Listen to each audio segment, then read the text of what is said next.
Good morning, everyone in the room and online, and welcome to Introduction to Sponsored Research Budgets. My name is Michael Fitzgerald. I'm a project manager or project coordinator in the Knowledge Enterprise Development Research Project Management Office, or PMO. And I'm going to be here to talk about scoping your work and planning out your projects. I'm going to go ahead and introduce my colleagues over here and let them introduce themselves. And then we'll get started with the presentation. So I'll start with my colleague Dave Winkle here.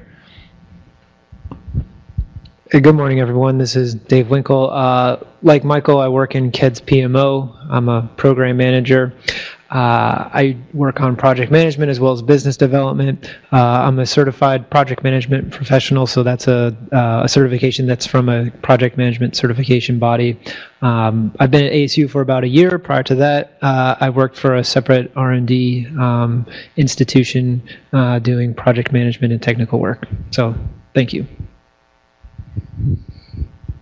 Hi, good morning, and I am Samantha Munguia. I am a Research Advancement Administrator Senior with Research Advancement Services. I've been at ASU on and off for about 5 years, and for those of you who are not familiar, Research Advancement Services is a centralized unit that provides pre-award and non-transactional post-award support for non-traditional units, and those are units that do not have a large research portfolio to warrant having full-time research administration staff at the unit level.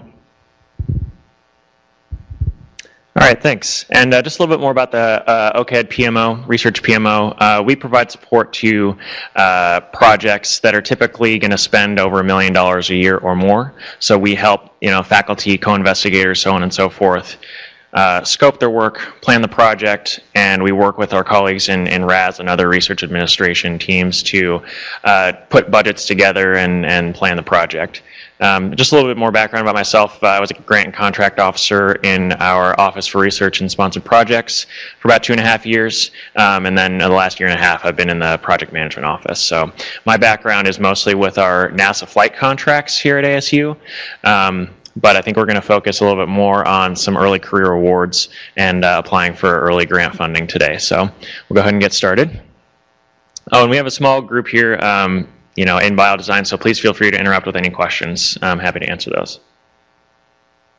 Just want to do a quick plug for funding.asu.edu. That's the research development blog. They have a lot of resources here that are available online to you. So tools for finding funding, if you need support with your proposals, things like that. All of those tools are available here. So this is a great resource for anyone who's looking to find funding and find what's available for federal and non-federal funds. And then this is just a quick snapshot of our Project Management Office website. It kind of goes over the project lifecycle here. We're going to be focusing mostly on the project initiation and project planning focus today. This is kind of where we talk about proposals and how you scope your work, how you propose the work that you're going to do to a sponsor to try and get funding, and so on and so forth. But if you have any other questions about the later project life cycles, like executing on your work, and then monitoring, controlling what we kind of consider reporting. All of that information is here on the PMO website.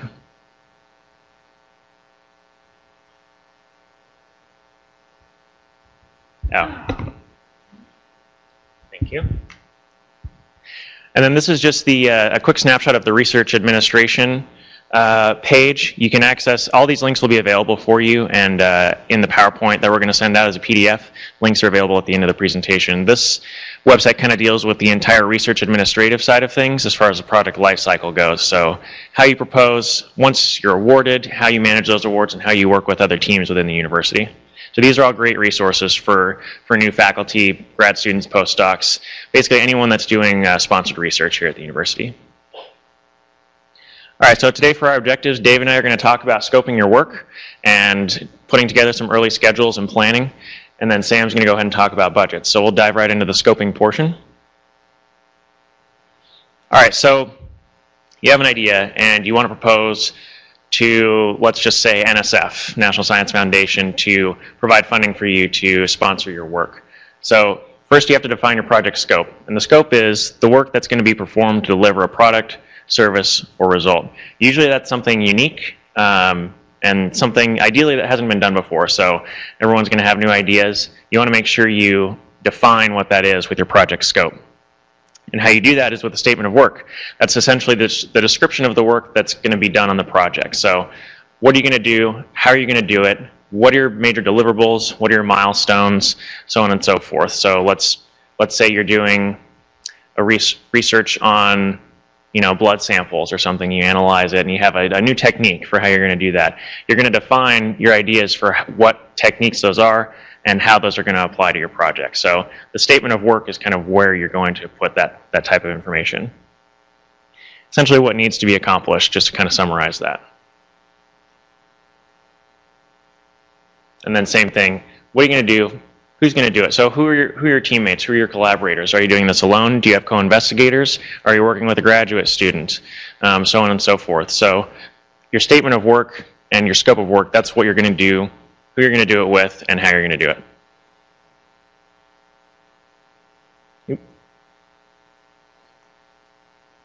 So as you're thinking about your project, think about what you have on hand. If you're a new faculty, do you have startup funds? What do you have in your lab that's available? Do you have unique resources like an electron microscope that's not available to other groups or other potential competitors for these types of funds? What do you need? Say you don't have that microscope, but the portion of your work is to analyze samples that require a specific type of microscope. So you need to be proposing for that and including those types of things like equipment, materials and supplies, so on and so forth. Thinking about what you need to do the work that you're proposing.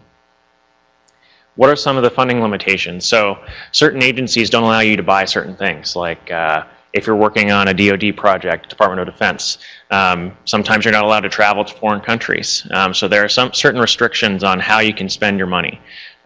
Some grants don't allow for equipment purchases, so it's really just for time and materials and travel and publication expenses, so on and so forth. So if you're looking for funding, and kind of pointing back to the research development blog, the funding.asu.edu, that's where you can find some opportunities. So if you see those opportunities that align with your research goals, kind of parse through the solicitation and see what's in scope with what the funding provider wants to see and what's out of scope.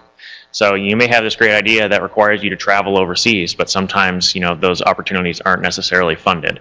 So you need to be careful and really read what's allowable on your award and what you can do with the funds that are provided.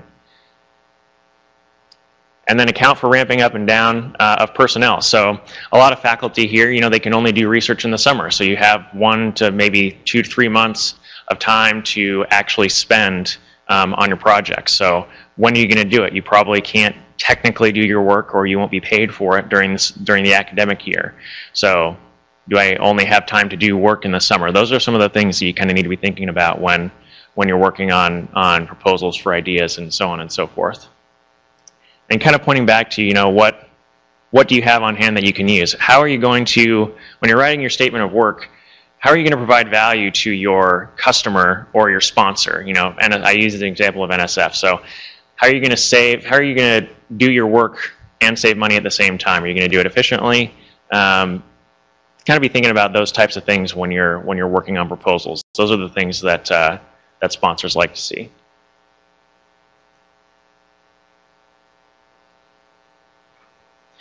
So when I'm helping a faculty member build a statement of work, I kind of think of what are your building blocks, or kind of what are your tasks? Like what work needs to be done to show or prove that your project is a success.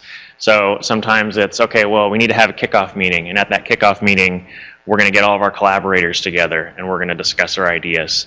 And then we're going to start doing the initial, say we're building a widget or something. So there's, initial design phase of several months that kind of go into that. What kind of follow-on steps need to be happening after the initial tasks, and also what could be happening kind of at the same time. So say that you are designing something and you're building a little widget, but you need to start purchasing items that potentially have a long lead time of 1 to 2 to 3 months. So you need to start those procurements early in the process, so that by the time you're ready to start your construction or building of whatever your project is doing, you have those resources available to you when you need them.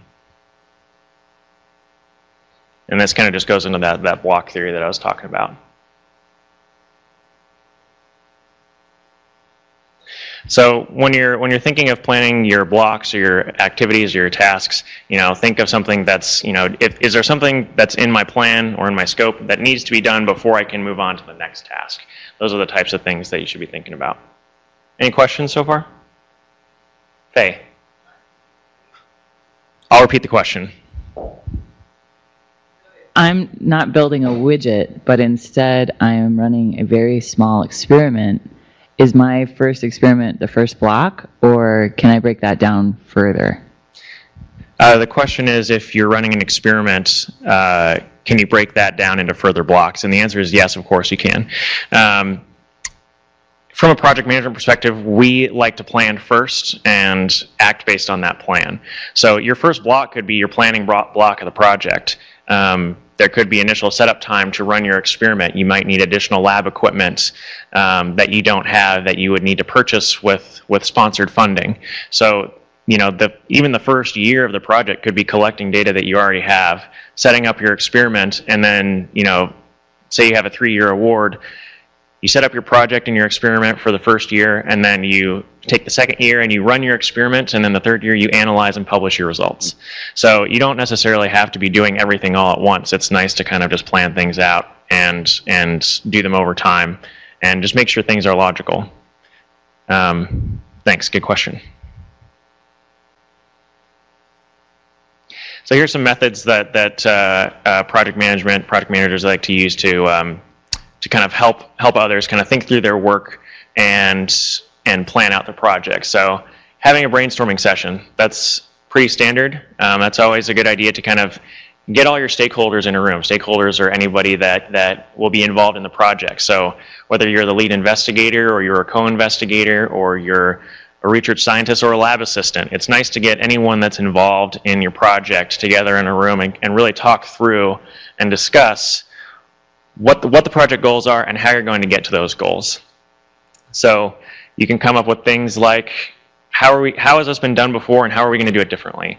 Come up with a kind of a unique approach to how you're going to write, going back to the statement of work. How are you going to write the statement of work that is unique and is going to grab my sponsor's attention, and so on and so forth. That's when you work on the narrative. It's proposal managers in research development here at ASU will tell you to write a good executive summary and kind of grab the attention of the reviewers. So let's say we're proposing to NSF. They will have a panel of reviewers there to review proposals, and you kind of want to know what they expect to see, and then what do you think is going to grab their attention. Those are some things that you should include in kind of your high-level statements of work. And then once you kind of have an initial draft with your team, it's nice to do a little gut check. So is your idea relevant to the sponsor? Sometimes you have a great idea, but let's say NSF is not really interested in pursuing that at the moment. NIH might be. So you kind of want to look at different sponsoring agencies and see who's interested in the research field that you're most passionate about, and then see what's out there and how relevant it is to the sponsoring agencies. ASU has pursued a lot of non-federal funding lately, so you don't just have to limit it to the National Science Foundations, National Institutes of Health, Department of Energy, so on and so forth. You can really try and diversify your research. I think there's a lot of opportunities out there lately. How are you advancing scholarship and research? This kind of comes back to your unique approach. What problem are you trying to solve? Why is it important? How is your approach unique? Do you have a program officer or champion at your sponsoring agency or your customer, your funding agency? Who's providing the funding, and do you have someone there that's also equally passionate about what you're doing? Managing those relationships and writing kind of to those individuals and setting your scope to the mindset of someone who's your program officer or the one who's going to be greenlighting your funding is something to be considering when you're writing your statements of work. Most federal sponsors have a panel of reviewers.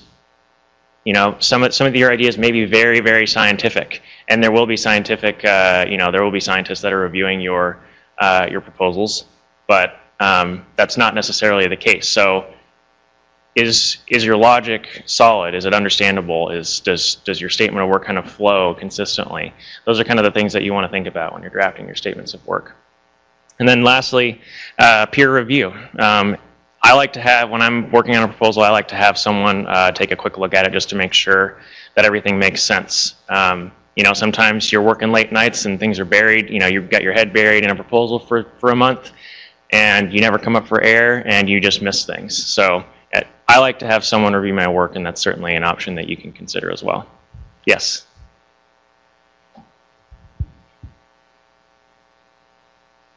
I was wondering if you could say a little bit more about the third bullet, which is program officer, manager, champion.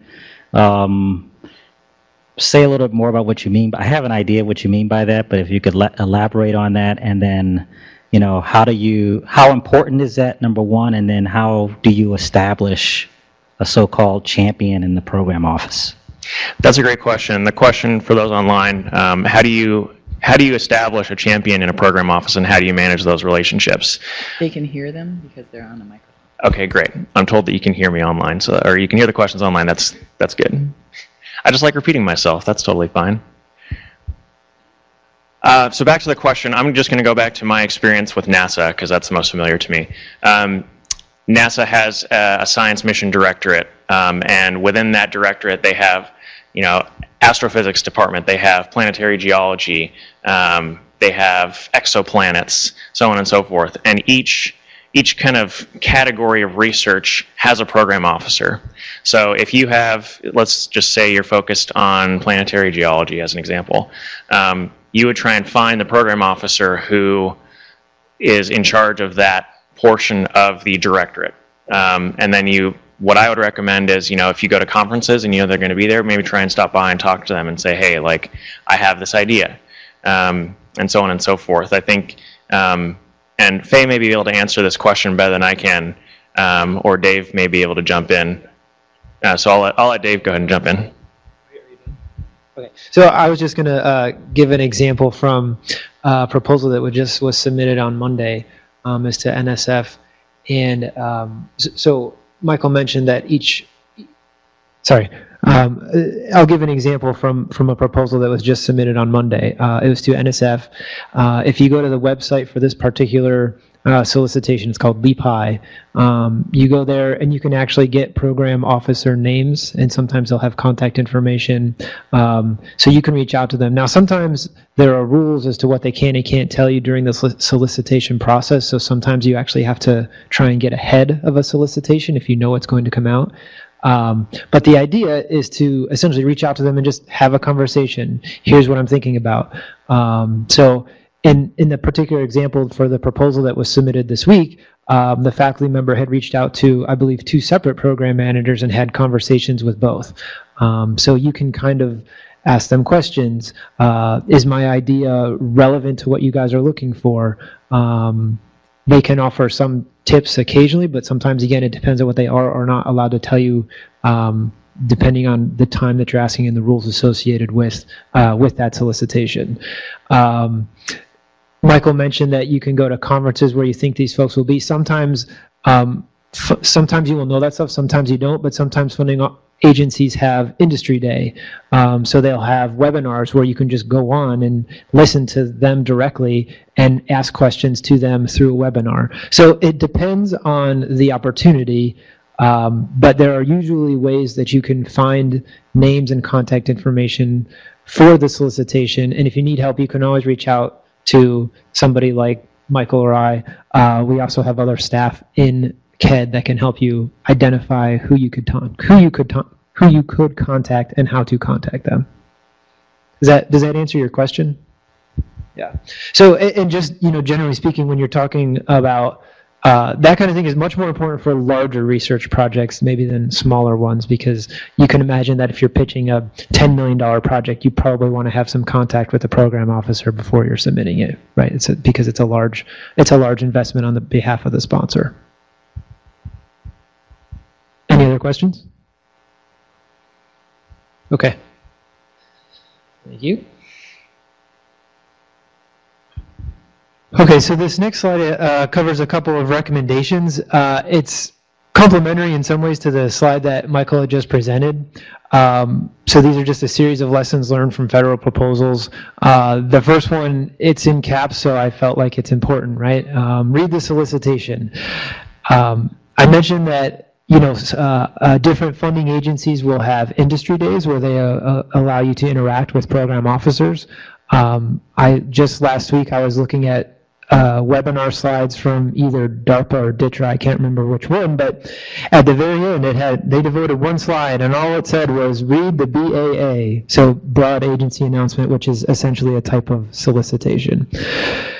They want you to read these things because there's information in there that is very relevant to your proposal. Maybe the solicitation will say something along the lines of, we want you to interact with your community as part of this project, or we want you to have a relationship or a collaboration with your state agency, your state EPA agency, right, or your state Department of Transportation. You need to read that stuff to make sure that your proposal and your scope include that. So it's important to read the solicitation and have a scope that aligns with what they're asking you to do. And again, just drawing a bit on what Michael said earlier, you might have a great idea and it might align, 80% with what the sponsor is asking for. If you read the proposal and tweak a few words or tweak your messaging here or there, you can get it spot on to exactly what they want. And sometimes it's just as simple as identifying a target user of whatever it is that you're proposing to do. So again, read the solicitation. It's not just me saying that, it's the federal sponsors that are saying the same thing. Whoops, I didn't want to do that. Next up, apply experience from previous proposals. One of the things that they teach you in project management is to utilize what they call organizational process assets. So what that means is stuff you've already done. So if you've already done completed a proposal with similar scope, guess what? There's a very good chance that you're going to be able to use much of that text in your new proposal. I will say that you want to do the first recommendation here, which is read the proposal or read the solicitation to make sure it aligns. But you might have to write a section on facilities or something, so you could probably copy and paste that directly. But getting back to scope, use the same approach. Use the same documents, making sure that they're relevant. Save yourself some time. Next up, don't be unreasonable. I think the message there is, don't promise the world. Make sure your scope makes sense for the budget. Make sure it makes sense for the sponsor. It's easy to want to promise everything because that suggests that you might have a higher likelihood of getting an award. It's more important just to make sure your scope is reasonable. Program officers will recognize that. Next up, leverage existing investments in programs. I think Michael mentioned this as well. If there are resources that you have access to, maybe it's something here at ASU, maybe it's something that a partner has, don't be afraid to include that in your scope. Sponsors are not looking to reinvent the wheel or have multiple people doing the same thing. So, pull your resources together, which is the next bullet, as well as leverage existing investments in programs. You can save yourself a lot of heartache by doing that kind of thing. Any questions? Okay. So as you go through, kind of the thought process, Michael had a couple slides on a couple points on gut checks. I just had a couple on some recommendations. Take some time to take a step back from the proposal, give yourself an opportunity to refine your scope. So again, think about the vision. What will the future look like? Again, when we're done with this work, what will we have done? The goal, the ambition of your project. One thing that I have a little highlight on is being consistent in these areas throughout the description of your scope. You want to make it clear that you have a message that you're trying to send. Sometimes you might call it like a win theme or something, that you want your scope to communicate that, and you want to communicate it clearly and consistently. So the sponsor recognizes that, yes, here's what I want to do.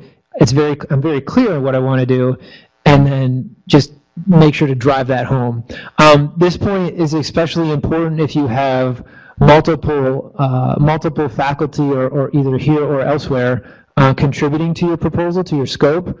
It's very common for a team of PIs to come together, and then each of them will write the section of the scope that corresponds to what they do. You want to make sure your messaging is clear in terms of your vision and your goal across the team, and take some time to make sure you're weaving the right messages throughout your scope. When you're defining your task, defining a task as a description of work to be done. Michael touched on this a lot. Activity, the thing that you do, or the thing that you or the group has done or must do. So that's a smaller step, and I think the idea here is you take your larger, higher level tasks and you break them down into lower level activities, and you compile these to complete your milestones, which is a significant event along the course of your project, along the course of your scope. We request for you to pull the microphone just a little further away from your face. Sorry. Okay. I'm not used to speaking into a microphone, you can probably tell. Thank you. So yeah, we've got a series of things to refine and work on as you're working through and developing your scope. Any questions other than removing the mic from my face? You enjoyed giving me that recommendation, I think. Dave? Yes. I know you're going to go through an example, but Okay. I just want to point this out that you've used a lot of STEM-focused examples so far, Okay. and maybe if you could just give us a breath of something non-STEMmy. Give me an example. Perhaps maybe thinking about a vision in terms of dance performance, or installing. Oh my God, sorry, was that too hard? Do an interpretive dance as a result. Something like that, or installing an art exhibit, or asking for a proposal, or doing a manuscript proposal, right? So oftentimes people have to propose to get grant funding to do a project in English or humanities. Any of that ringing a bell? Nothing? Okay. Well, just because I haven't done one of those doesn't mean it's not applicable, everything that we're talking about. Let me actually go back a slide.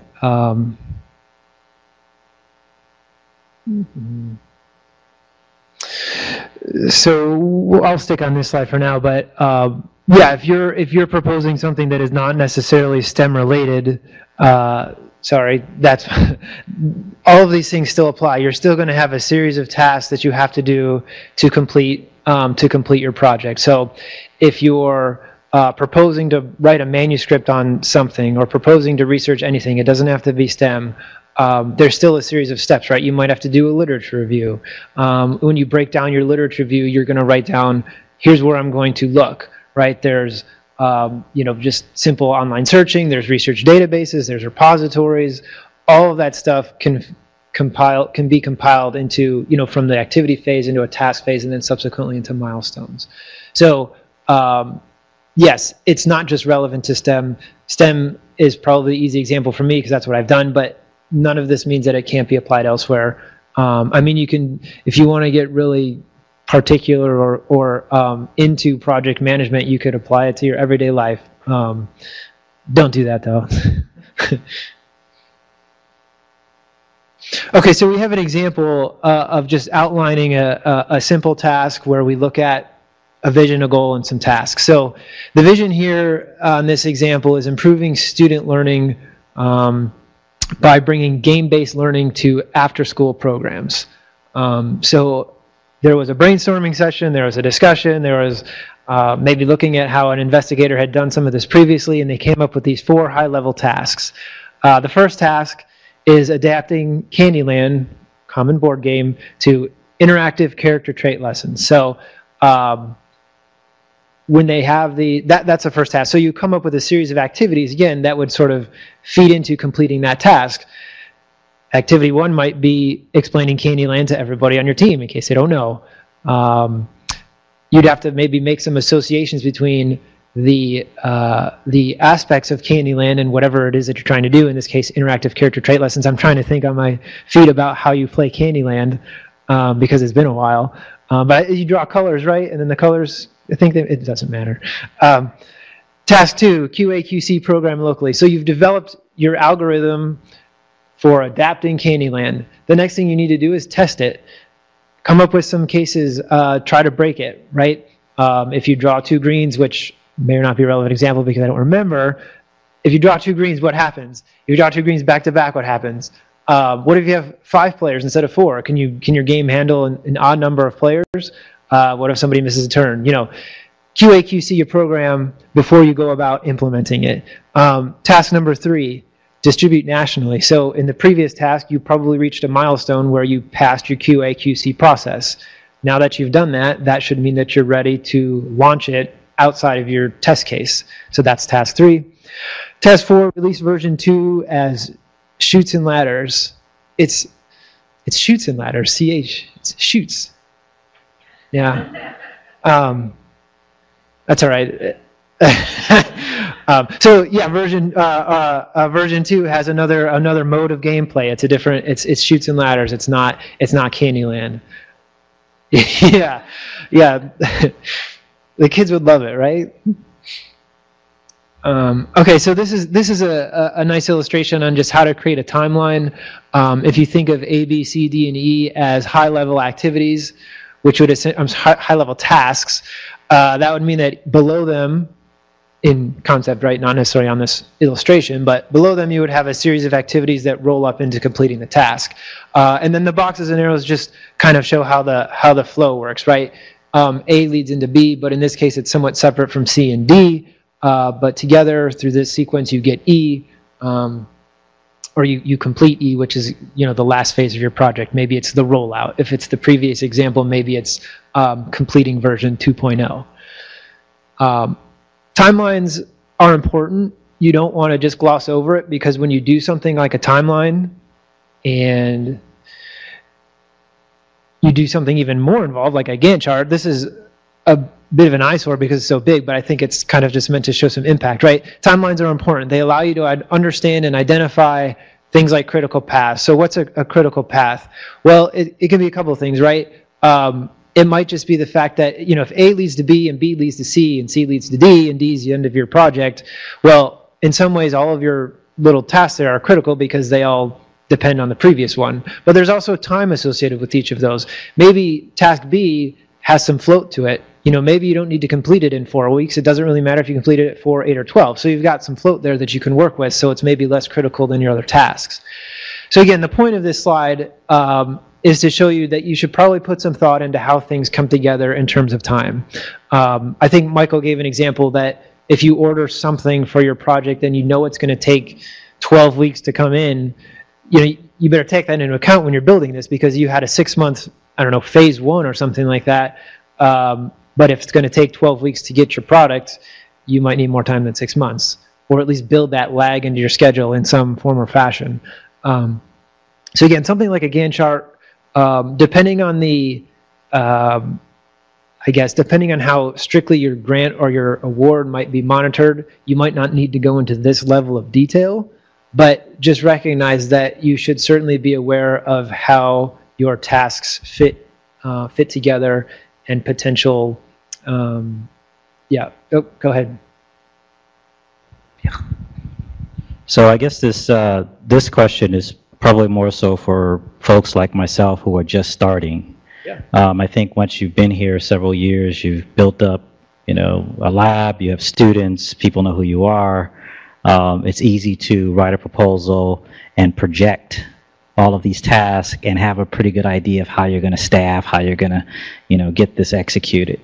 But if you're just starting, and you're proposing tasks, experiments, data collects, and you're obviously going for some substantial funds, so I'm not, it's not, you want to support multiple students and so forth. Yep. But you don't have any students because I just got here, right? So what advice would you give to, sort of making out a projection? And I'm trying to be sort of ambitious. I have a vision for where I'd like to be. In the process of building a laboratory, trying to attract students, trying to get funding, I'm making out a Gantt chart or a proposal that is anticipating that I'm going to be able to find so many students, we're going to be able to staff this and get this amount of equipment and so forth. So not having any of that at present, there's a little bit of anxiety as to, well, what should I promise? What should I do? I mean, but if I'm already established, it's easy to say, hey, well, I'll be able to easily attract. So I don't know if you could comment on that. Yeah, so I think one of the most important things that I would suggest is trying to find a faculty member that has done that stuff and to bounce your ideas off of them, try to get their input. Like you said, there are a lot of faculty that have been around the block, have been here forever, and can do some of the stuff like that. So my first suggestion would be certainly to reach out to someone and ask for help. Second thing I would suggest is making sure that you have a good idea, or as clear of an idea as you can, of what it is that you want, right? So a lot of times, maybe it's so much at my old job, if I was requesting assistance for something, support for something, you have to create sort of a case for it and be able to communicate that and articulate that clearly. The better you can do that, the better people will be able to support you in seeking what you're trying to get. I'll certainly happy to. Sure, I'll just quickly respond to that, and we'll go back to this slide, I think. So, you have a big vision, you have great ideas. I think being realistic about how you get there is also important. You had mentioned like data dumps and reviewing data and things like that.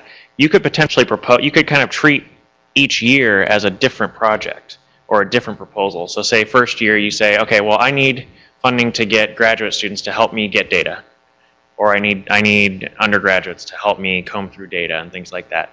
There are those types of opportunities out there. So maybe that's a year proposal, and you can slowly start building your portfolio of research over time, and that's not to discourage you from going for your big idea right away, but sometimes you need funding to build up. It's like, okay, well, in the spring I want to pay for 2 undergrads to help me. So you can look for opportunities that are going to be funded in the January timeframe and applied to those. Using the resources that are free and available to you now, which we'll have at the end of this program, you can check out the funding.asu.edu website and blog, and the research development team puts a lot of great resources and tools available for new investigators to go out and search for funding and things like that. So, and to echo what Dave mentioned, you could have a sponsored champion, but you could have, a colleague that is your champion here and helps, develop you another investigator that's in your field, or maybe in an unrelated field. If you're worried about competing, you don't necessarily want to share your ideas with other faculty here or at other universities that are kind of going to be doing the same types of research. So maybe reach out to other senior faculty in other departments and say, hey, how did you get your start at ASU? What was effective? And I think that Sam may have some comments on what other resources are available. Yeah, I was just going to say, I think you're one thing you probably don't have a good handle of is how much it costs to have a grad student help you out. So Sam, I think, can speak a lot to that. And I think, she's next. So I think there's a really good transition because budget is come on up.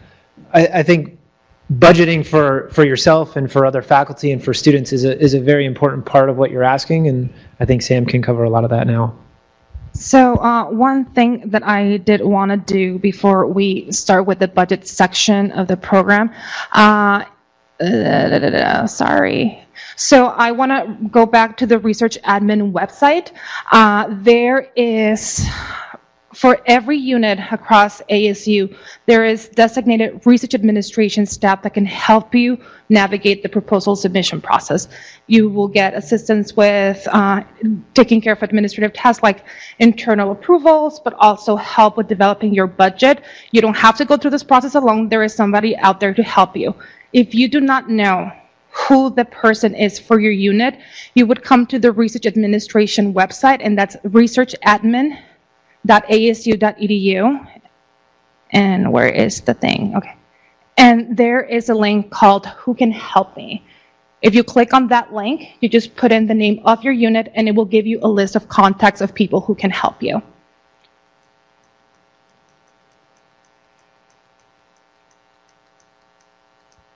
Okay, so now that we got that out of the way, again, you don't have to do this alone. You don't need to know everything right off the bat. There is research administrator staff willing and able to help you. The earlier in the process that you can loop them in, the better. That gives you more time to address any questions that you may have, and again, give you more time to focus on your science.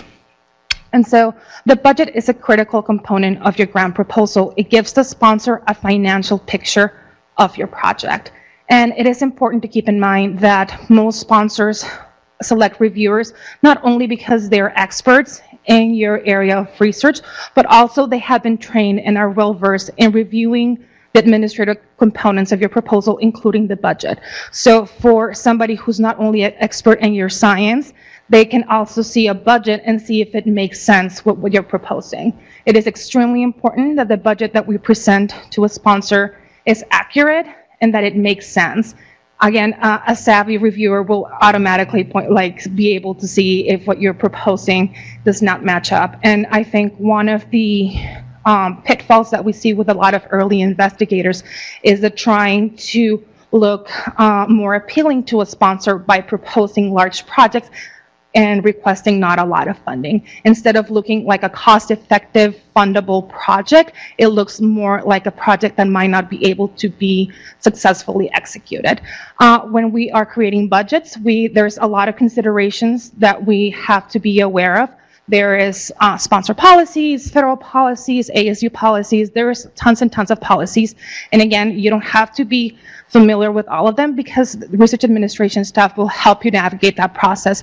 Some of the things that we take into consideration when we're creating budgets is the bottom-up, top-down approach. If a lot of sponsors will issue solicitations that have funding ceilings, so you kind of know right off the bat what kind of size project you need to be putting together. So if it's something like $100,000 a year or $500,000 a year, that's how you would gauge the size of the project. But also, you need to get into the details. What do you really need?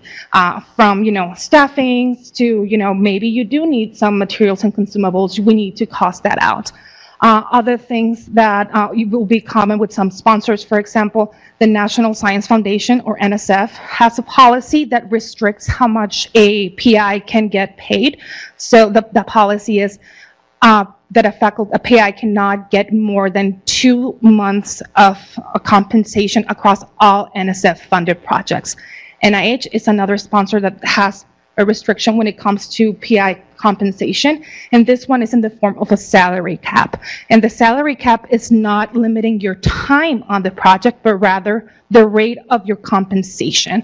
Other regular things that are often restricted on proposals include alcohol, food, and one thing that is allowable by some sponsors, but it's restricted by ASU policy, it's the use of 15-passenger vans.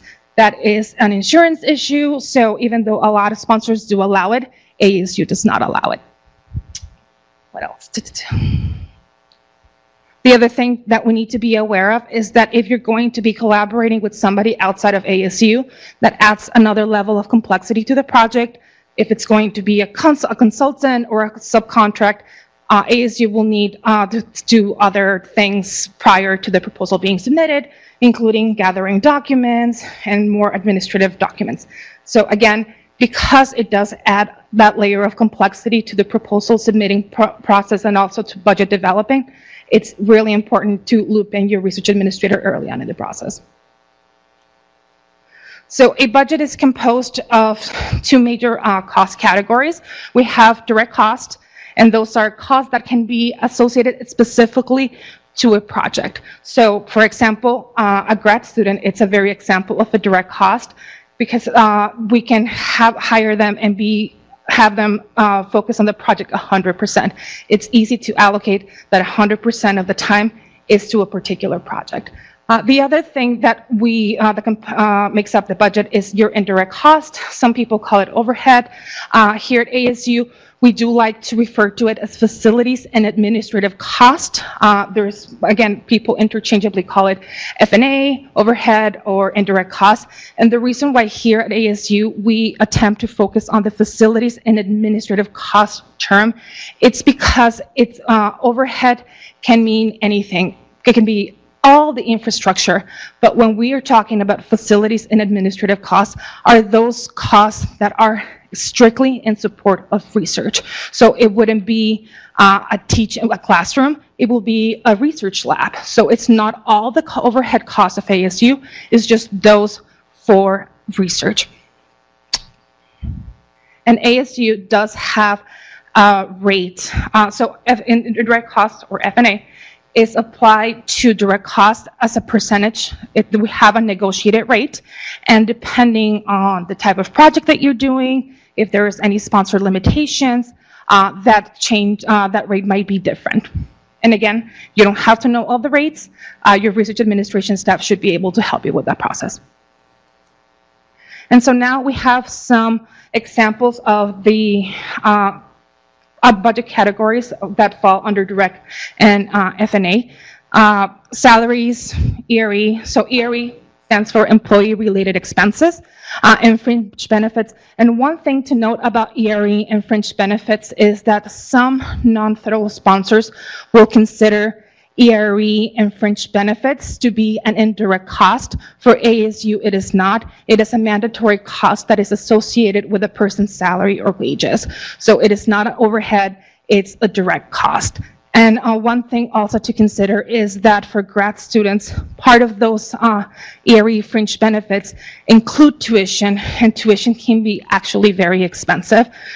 So that's something to keep in mind. So if we are a teaching institution, we do have a teaching mission. So it is important to recruit grad students, but sometimes for a cost-effective measure, it might be cheaper to hire a postdoc, not only because their benefits are cheaper, but also they have more experience and might be able to produce more work in a shorter amount of time than a grad student that's still learning.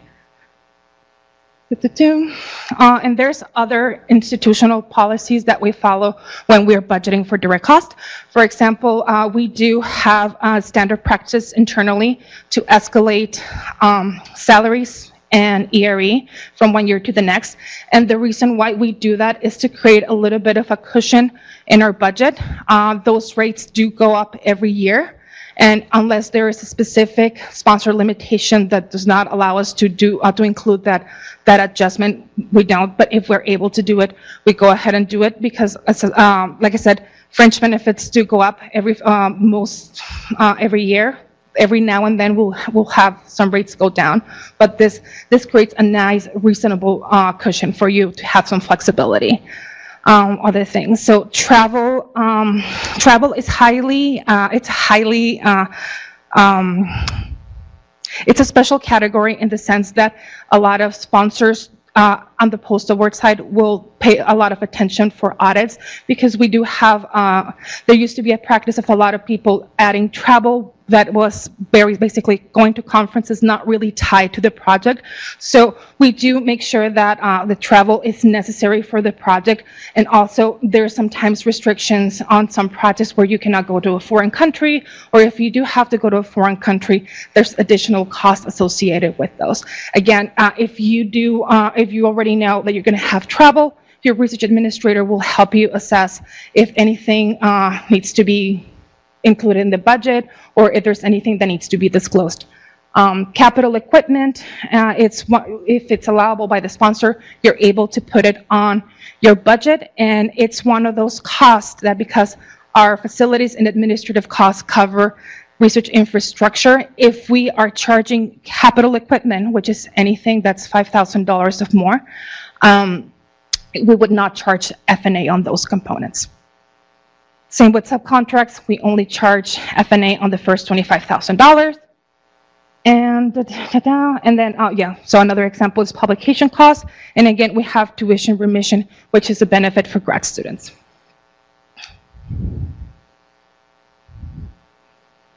Okay, and so these are some of the things that are included on that F&A indirect costs or overhead rate that we were talking about. So so office supplies, utilities, maintenance, building depreciation, and again, all of the costs that are included in this rate are for costs that are in direct support of research.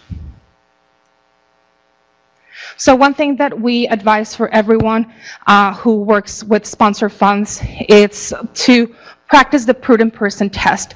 And basically, at proposal time or at work time, always have ask ourselves our question, is this cost allowable, allocable, and reasonable? And a lot of the times, the reasonable portion of it depends on your type of the project. There's an example that I like to use about iPads. So I had a faculty member working on a 2-year project. He requested 3 iPads in year 1. And I had a different faculty member who was working on a 3-year project, and he requested 60 iPads for the last 3 months of the project. And so without much context, it would seem that option 1 would be the most reasonable than option 2. However, for option 1, the PI just wanted the iPad so grad students wouldn't have to come into the lab during the holidays, or if they just didn't feel like driving to campus. So it was just more out of convenience than actual need for the project. Excuse me. For project 2, this was a very complicated project funded for a researcher studying kidney transplantation in Africa. And part of the project was funded by several federal agencies that actually wanted tracking of project participants after the end of the project. And it included people going to nearby villages and tracking data metrics and things like that. So part of the project was that they needed to keep capturing that data after the project ended. So in that case, those 60 iPads became reasonable because of the context of the project. Any questions? Okay. And so internally, we use a system called ERA, or Enterprise Research Administration. It's an internal grant system. So this is what we use for proposals and awards. And for the proposal side of things,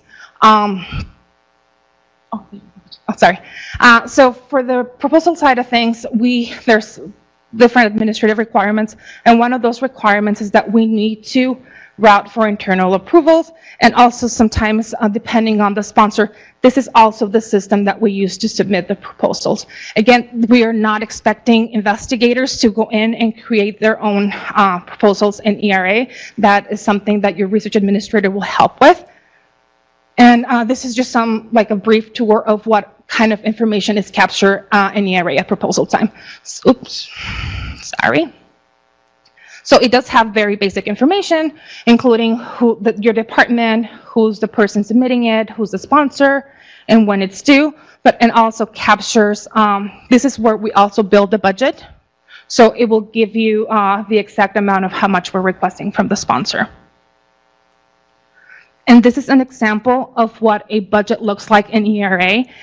Just be aware that sometimes different sponsors will require a budget to be submitted in a very specific format, or maybe it's not going to be an electronic submission. Sometimes we have sponsors that require paper submissions to be mailed to them. So this is the budget.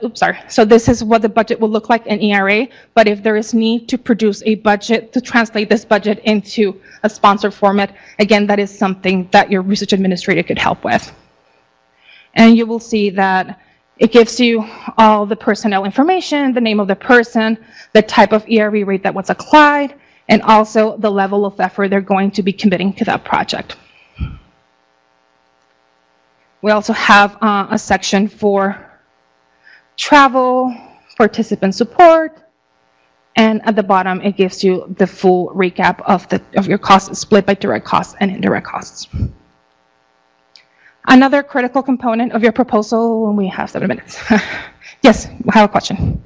Fast and for a reason, and I apologize for this question, but when you previously showed the budget, faculty or principal investigator, they're not expected to know what those numbers are.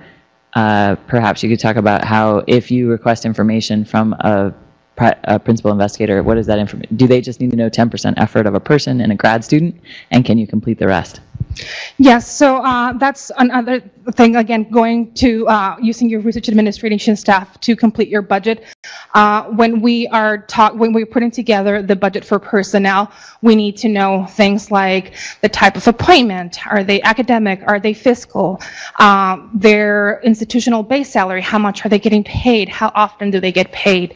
So all that information, it's something that your research administration would help with. And for example, for graduate students, they're limited to work only 20 hours per week during the academic year, but they can work up to 40 hours during the summer.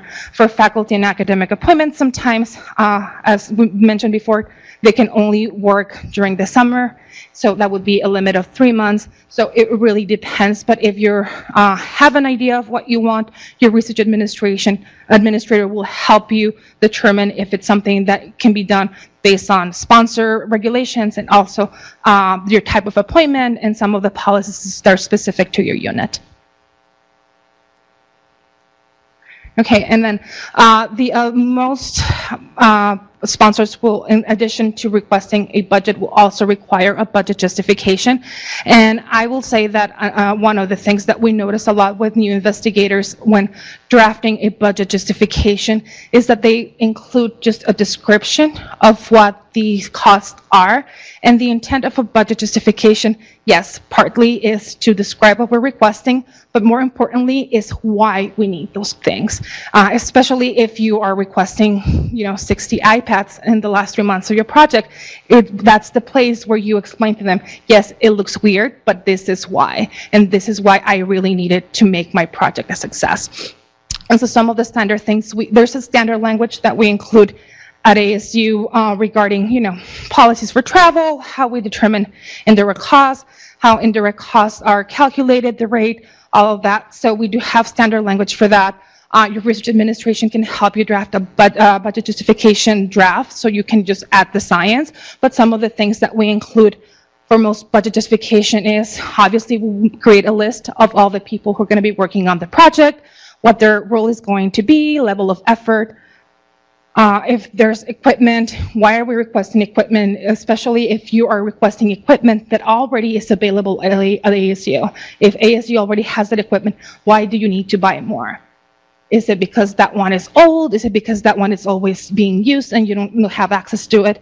Anything that could potentially raise a question from your reviewers, you would address here as well. And then the other thing, for travel, as I mentioned before, this is a category that sponsors pay a lot of attention, especially federal sponsors. So if you are going to be budgeting travel, adding that detail, like where are you going and why are you going there and who's going with you? Okay, and so again, there's a lot of standard language that we do include in budget justifications. Your research administrator will help you, and if there's anything the sponsor wants to see specifically, they will help you address that as well. And so this is just an example of a really thorough budget justification. As you can see, they are not only saying what the costs are, they're saying why they are relevant. So you can see it's like, yes, it's the name, the role, and the effort, but they're telling you more, not just that. And so, like I said, we do include some standard languages for travel, for example, that we do have per diem rates, or that we have a travel fee.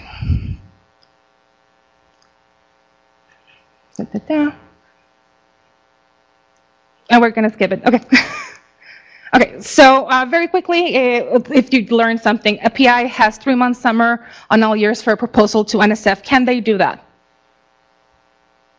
The answer is no. NSF does have a limitation where you can only get 2 months across all NSF funded projects. And then for the budget, again, if anything does not make sense, you address it in the budget justification. In this case, we have an example of a PI who has only budgeted $50,000, which is a lot of money for chemical reagents in year 1, but maybe it is really necessary for the project. So it's, again, does it make sense? And if it doesn't, you provide more context for it. And So which one is more expensive? And I will just give you the answer. So for that one, it will be the graduate student. Like I mentioned before, tuition, it can get pricey, but we are a teaching institution, so do not let the price tag on tuition discourage you from hiring students. Thank you. Oh, and the slides will be posted after the presentation. It has the proposal development workshop calendar and also all the links that we talked about. Thank you.